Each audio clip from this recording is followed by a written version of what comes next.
नमस्ते, investing minds में आपका स्वागत है। मैं हूं उत्पल चौधरी और बात होगी आपके निवेश से जुड़ी हुई खबरों पे। और सबसे पहले इस डिस्क्लेमर को जरूर पढ़ लीजिएगा। कल मैंने एक अपील किया था कि मेलबर्न और दोहा में अगर कोई मित्र मेरे को सुन रहे हैं तो मुझे मेल लिखें। काफ़ी लोगों ने लिखा, जो है आप सबों का तहे दिल से धन्यवाद। और उसमें से जो दोहा में एक्चुअली मेरा बेटा जो है वो दोहा के रास्ते मेलबर्न जा रहा था, उसकी तबीयत बड़ी ज़बरदस्त ख़राब हो गई थी।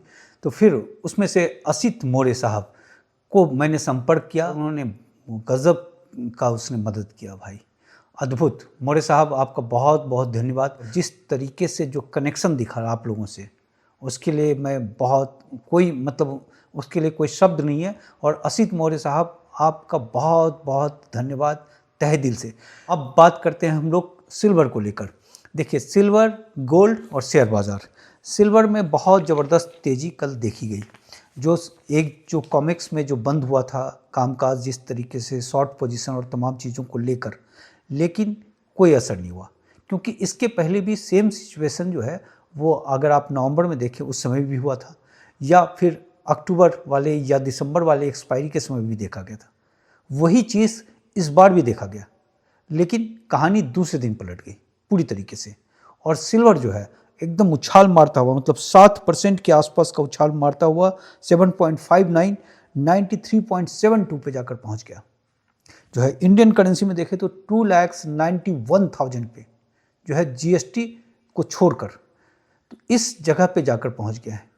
तो ये चीज़ जो रिफ्लेक्ट हो रहा था कि किस तरीके से फिजिकल का शॉर्टेज जो दिख रहा था, वो चीज़ रिफ्लेक्ट हुआ इस पर। और इस बार जो ओपन इंटरेस्ट जिस तरीके से घटा है, वो मतलब जो है उससे ये पता चल रहा है कि जो फिजिकल सिल्वर का जो है कितना मजबूत बन चुका है। क्योंकि पहले देखिए क्या था कि पेपर ट्रेडिंग के जरिए इसको कंट्रोल किया जाता था। अक्टूबर में भी, दिसंबर में, जनवरी में तो खैर फॉर्मल लाइन क्रिएट कर दिया गया था। और उसके बाद से जो चीज़ें हुई हैं, अच्छा, उस फॉर्मल लाइन में क्या हुआ कि बहुत सारे जो बड़े जो पैसे लगाए हुए थे वो सब निकल गए। अब उस पर भी बात करेंगे कि कहाँ से ये खतरनाक मोड़ ले सकता है और तमाम चीज़ें। कॉमिक्स में जो ओपन इंटरेस्ट था वो 9 फरवरी के आसपास जो है 12,000 मैट्रिक टन के आसपास का था, और वो घटता हुआ 968 मैट्रिक टन पे आ गया। तो कितना ज़बरदस्त गिरावट हुआ है, ये फिजिकल के मजबूती को शो कर रहा है। और जो डिलीवरी के लिए जो दिया गया है वो 668 मैट्रिक टन दिया गया है। हालांकि ये बाकी चीज़ों से अगर तुलना करें तो वहाँ की तुलना में थोड़ा कम डिलीवरी लिया जा रहा है, लेकिन फिर भी जिस तरीके से जो भूचाल देखा गया वहाँ पे, जो पेपर ट्रेडर्स के बीच जो डर देखा गया, वो चीज़ रिफ्लेक्ट हो रहा है। अब इसमें यह है कि 7 दिन के अंदर सिल्वर जो है वो $14 ऊपर भाग गया, 20% का उछाल आया है। और ये जो है जो शॉर्ट कवरिंग जैसे से बढ़ेगा, कीमत और तेज़ होगी, ये चीज़ रिफ्लेक्ट हो रहा है। लेकिन यहाँ जो है $94 जो है वो एक बहुत बड़ा रेजिस्टेंस है।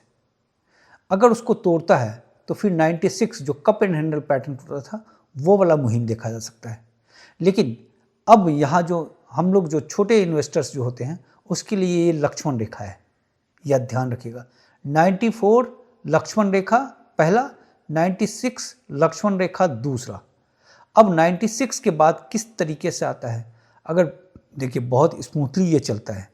यहाँ से सिल्वर जो है अभी 94 पे है, ये फिर गिरकर 85 पे आ जाता है या 81 पे आ जाता है, और फिर धीरे धीरे बढ़ते हुए फिर 94 पे आता है, फिर नीचे जाता है, फिर 85 पे आता है, फिर बढ़ते हुए 94 को क्रॉस करता है, फिर 96 पे जाता है, और 96 से फिर हिचकोले खाते हुए 88 पे आता है, फिर ऊपर से बढ़ता है। तब तो हम कहेंगे कि बिल्कुल सेफ़ है, मतलब आम छोटे इन्वेस्टर्स के लिए सेफ़ चीज़ है। लेकिन यहाँ 94 से तोड़ता हुआ 96 के तरफ चला जाए और 96 से फिर एकदम भूचाल मारता हुआ $100 को क्रॉस करता हुआ जो है 105, 100, 108 पे चला जाए, तो वहाँ खतरनाक होता है। तो इसमें जो है, हालांकि मेरा कोई अधिकार नहीं है आप लोगों को सजेशन देने का, लेकिन जो भी होगा आप अपने सेबी रजिस्टर्ड एनालिस्ट से जरूर पूछ कर कीजिएगा, कदम फूंक फूंक कर उठाइएगा तमाम चीज़। ये तमाम को देखते हुए कि जो है जिस तरीके से शॉर्ट देखा जा रहा है फिजिकल का, उस पर भी हम लोग आएंगे जो है। और इसके गोल्ड आज अंत में बात करते हैं। गोल्ड भी काफ़ी मजबूत दिख रहा है, लेकिन उसमें पहले सिल्वर को निपटा देते हैं, फिर गोल्ड पे बात करते हैं। अब इसमें जो चीज़ें देखी गई है, 2-3 बातें हो गई। एक तो जो फिजिकल डिमांड जो है सो है। दूसरा जो हमारे यहाँ भारत की तरफ से जो म्यूचुअल फंड और ईटीएफ को जो 35% तक जो है सिल्वर और गोल्ड रख सकते हैं आप, ये जो अनुमति दे दिया गया है, इससे भी बहुत ज़बरदस्त बाइंग आएगी।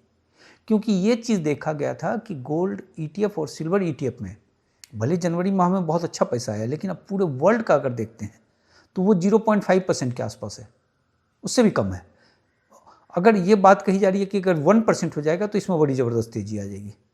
तो ये जो जिस तरीके से मांग हो रहा है, तो ये जो खोला गया है इससे भी असर देखा जाएगा। लेकिन ध्यान रखिएगा कि ईटीएफ वाला कमज़ोर हाथ होता है, और रेट को अगर ऊपर ले जाके फिर पटका और फिर उसी तरीके से किया तो फिर फंस जाएंगे लोग सब।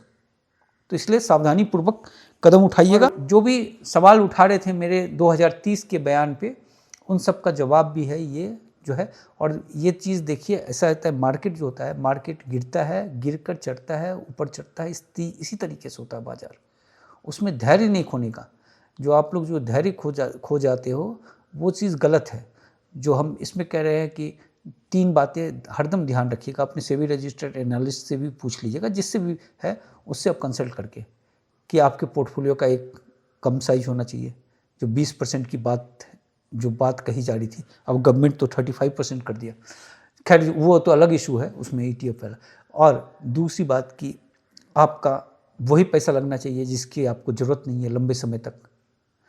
दूसरों से कर्ज लेकर, लोन लेकर पूरा 100% पैसा बिल्कुल नहीं लगाना चाहिए। ये सब चीज़ सावधानी रखनी चाहिए। चाहे बाज़ार कितना भी मजबूत दिखे, बाज़ार कितना भी कमज़ोर दिखे, फॉर्मूला सेम होना चाहिए। तो उस बात का आप लोग ध्यान रखिएगा। और एक चीज़ देखिएगा कि गोल्ड सिल्वर रेशियो जो है वो 1:56 पे पहुंच गया है। इस पर काफ़ी वीडियो बनाया हुआ है हमने कि 1:50 जाए तो किस तरीके से एक खतरनाक मोड़ आ जाता है सिल्वर के लोगों के लिए, और जो है 60 से ऊपर जाता है तो किस तरीके से सिल्वर के चाहने वालों के लिए एक बेहतरीन चीज़ हो जाता है। वो चीज़ हमने पहले कई बार एक्सप्लेन कर दिया है, तो उसको आप सुन भी सकते हैं। बाकी जो सिल्वर पे जो हम देख रहे हैं कि चाइना में जो है कल 307 मैट्रिक टन सिर्फ सिल्वर बचा, और जो है 40 टन निकल गया वहाँ से। तो 12% जो है सिल्वर वो कल वहाँ से निकल गया है। और वो जो है उसका बंद भी हुआ था, वो 100.04 पे बंद। सितंबर 2025 में चीन के पास जो है 1100 टन के आसपास था, फिर नवंबर में घटकर आ गया था जो है 500 और 600 टन के आसपास, और दिसंबर में जो है 900 टन के आसपास चला गया था। फिर जब 31 दिसंबर को जो क्लोज हुआ था तो 755 मैट्रिक टन था। फिर जनवरी में 600 टन और फरवरी में 300 टन के आसपास आ गया जो है। तो आप इस तरीके से देखिए, जो फरवरी में 27 फरवरी का 307 टन का है, कि ये जो है टोटल जो है सिल्वर जो इसके पास थे पड़े हुए, और 162 मैट्रिक टन सिल्वर आया था नया चाइना के मार्केट में सिर्फ, और 755 वो था। और इसमें से जो है 610 टन बिक गया, 307 टन बचा हुआ है। और 610 टन बिकने से रेट में देखिए कितना फ़र्क आ गया, जो फिजिकल के शॉर्टेज को रिफ्लेक्ट कर रहा है। अब उसको देखें कि चाइना का 610 हो गया, और अगर कॉमेक्स का देखते हैं तो जनवरी माह में जो है 1552 1552 मैट्रिक टन बिका था सिल्वर, और फरवरी माह में 784 मैट्रिक टन बिका। तो ये तीनों को मिला दीजिए तो 2956 2956 मैट्रिक टन सिल्वर जो है वो बिका है। अब जो सिल्वर जो निकलता है वो टोटल, मतलब जो माइन से निकलता है, जो रिसाइकल होकर जो आता है, वो आता है 32,659 32,659। अगर इसका जो है एवरेज निकाला जाए 12 महीने का तो 2721 2721 मैट्रिक टन होता है। तो 2 महीने का 5,400 मैट्रिक टन के आसपास हो गया, 5,400 मैट्रिक टन। और ये जो बिका है वो 2956। तो 2,500 मैट्रिक टन सिल्वर गया कहाँ? तो यानी माइन से सीधा खरीद रहा है इंडस्ट्री, या माइन से इन्वेस्टर खरीद रहे हैं, जो है सीधा हो जा रहा है। क्योंकि लंदन के बुलियन मार्केट में सिल्वर उस तरीके से नहीं बढ़ा है, और लंदन के बुलियन मार्केट में जो भी सिल्वर निकल रहा है वो कॉमेक्स के जो नॉट फॉर सेल है उससे निकल कर फिर ओवर द काउंटर वहाँ पे हो रहा है, जो कि काफ़ी कम उसका आंकड़ा निकल कर आया है। तो ये चीज़ रिफ्लेक्ट कर रहा है कि सिल्वर जो है एक्सचेंज में पहुँचने से पहले ही लोग ले रहे हैं, जो कि उसके शॉर्टेज को दिखा रहा है। सिल्वर जो बचा हुआ है कॉमेक्स के पास में वो 2,750 मैट्रिक टन बचा हुआ है, और नॉट फॉर सेल जो है 8,457 मैट्रिक टन है। और टोटल हो गया 11,207। तो सिल्वर पर्याप्त है। अगर जो डिलीवरी है, डिलीवरी घट गया है लेकिन सिल्वर पर्याप्त है। तो आगे रेट भी बढ़ गया है, इसलिए भी डिलीवरी से थोड़ा कतरा रहे होंगे। तो यहाँ पे थोड़ा सा सावधान रहिएगा। क्योंकि तमाम चीज़ों के बावजूद 94 है। 94 में जैसा पहले हमने जिक्र किया कि इसी तरीके से 85, 81 अगर हिचकोले खाते हुए जाता है तब तो ठीक है, नहीं तो अगर सीधा बूम मारता है और सीधा 100 के ऊपर चला जाता है तो सावधान। इस बात को फिर बार बार हम रिपीट कर रहे हैं। पिछले बार भी रिपीट किया था लोगों ने, जो है देखिए, जब न्यूज़ बुलेटिन पेश किया था ना तो खबरें हर हमेशा होता है, डिमांड सप्लाई तमाम बातें अलग अलग चीज़ होता है। लेकिन आप जो है, जो आपको सावधान किया जाता है उस चीज़ को आप इग्नोर कर देते हो तो गलत बात है। लेकिन मार्केट को कभी नहीं छोड़ना होता है, ये भी बात हम बोलते हैं। मार्केट में ऑलवेज बना रहना चाहिए, सिप के जरिए और या जैसे भी हो, और जो है लेकिन अति उत्साह में नहीं आना चाहिए, फोमो का शिकार नहीं होना चाहिए। अभी मुझे दिख नहीं रहा है फोमो लाइन, लेकिन अगर 96 के ऊपर लेकर जाता है और तेज लेकर भाग जाता है तब उसमें पता चलेगा। अब इसका चाल देखना पड़ेगा कि किस तरीके का रहता है, नीचे आता है कि नहीं आता है। अगर नीचे आ जाएगा, चूँकि ये जो 94 था वो एक था, इसमें कई बार हम लोग बात कर चुके थे, 94 एक बड़ा रेजिस्टेंस है। तो यहाँ के बाद उसका क्या बिहेवियर होता है उस पर आकलन किया जाएगा आने वाले समय में। अब मंडे या ट्यूसडे को जब इसको देखा जाएगा रुख, उसके बाद से ही इसका आकलन हो सकता है। बाकी गोल्ड जो है 240 kg बिका और फरवरी माह में 115 मैट्रिक टन बिका है। और गोल्ड बचा हुआ है कॉमिक्स के पास 532 metric ton for sale, not for sale 504 and total 1036। और ये 7 दिन में गोल्ड जो है उससे 6% के आसपास भाग गया है। और गोल्ड कल बंद हुआ 5278 पे। और जिस तरीके से इसने जंप लिया है, ये शायद दूसरा बड़ा हफ्ता है जिसमें इतना बड़ा जंप लिया है इसने। 1.94% की तेज़ी है। और इंडियन करेंसी में इसको दिया जाए तो 1,63,835 पे आ गया है। गोल्ड में एक बात यहाँ देखा जा रहा है कि 5,000 जो है उसको अब स्वीकार कर लिया गया है एक जो है बड़ा सपोर्ट लाइन के तौर पे। लेकिन अभी थोड़ा सा इसमें और हिचकोले होने के बाद ही क्लियर हम बोल पाएंगे कि 5,000 को से ऊपर ही रहेगा बाजार। बात का ध्यान रखिएगा कि गोल्ड को लेकर जो मॉर्गन ने जो एक कोट किया था कि $6,200 प्रति आउंस जा सकता है, $6200 प्रति आउंस। और दूसरा जेफरीज ने क्या था 6,600, 6600 जो है डॉलर प्रति आउंस जा सकता है। अब ये देखना है कि गोल्ड का किस तरीके से चाल रहता है, उस पर काफ़ी कुछ डिपेंड करेगा। और गोल्ड पे फिर भी हम एक बार रिपीट कर दें कि 16 में जो नए फेड चीफ आएंगे वो काफ़ी अहम पड़ाव होगा। और गोल्ड में अगर 6,200 के ऊपर, मगर वो तो अभी टाइम है, अगर वहाँ पे ले जाके भगाने की कोशिश करेगा तो वहाँ एक फोमो लाइन क्रिएट कर सकता है, ऐसा प्रतीत हुआ है। इस पर अलग से वीडियो बना चुके हैं, उसको भी आप जाकर देख सकते हैं। तो ये था गोल्ड और सिल्वर पे। बात करते हैं शेयर बाजार को लेकर। कल शेयर बाजार में फिर गिरावट हुई, दूसरे दिन लगातार हो गया।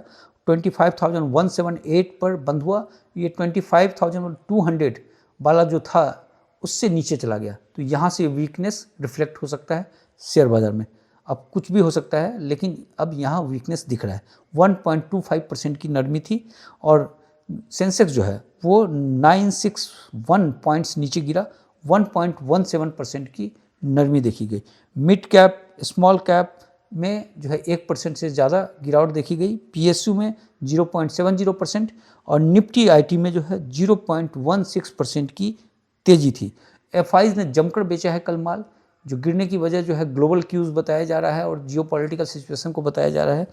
तो यानी मतलब जियोपॉलिटिकल यानी प्रॉफिट काटा है जो FIs वालों ने। इसने 7,536 जो है करोड़ का बेचा। और उसके पहले भी जो है एक दिन पहले वो 3,000-3,500 करोड़ के आसपास उसने बेच दिया था। तो 11,000 करोड़ के आसपास जो है उसने 2 दिन में बेच दिया। और DI जो है वो 12,292 करोड़ का जो है शेयर्स उसने खरीदा है। GDP का जो Q3 है उसका ये बताया गया है कि 7.8% का ग्रोथ है। ये जो नया जो बेस चेंज किया गया है 2012 की जगह जो 2024 का बेस लिया गया है उसके आधार पे है। तो मतलब 8% के आसपास का GDP है। शेयर बाज़ार को उसके हिसाब से थोड़ा जो है रिएक्शन देना चाहिए, लेकिन शेयर बाज़ार जो है वो दे नहीं रहा है। GDP के आंकड़े को जो है शेयर बाज़ार जो है उस तरीके से उस पर जो रिएक्शन होना चाहिए वो नहीं हो रहा है। वो एक बड़ा कंसर्न पॉइंट है। तो इतनी ही बात है आज। कल मिलते हैं और फिर से एक बार असित मौर्य जी, आपका बहुत बहुत धन्यवाद। दोहा से असित मौर्य साहब, जिन्होंने बड़ी मदद की मुझे। ठीक है।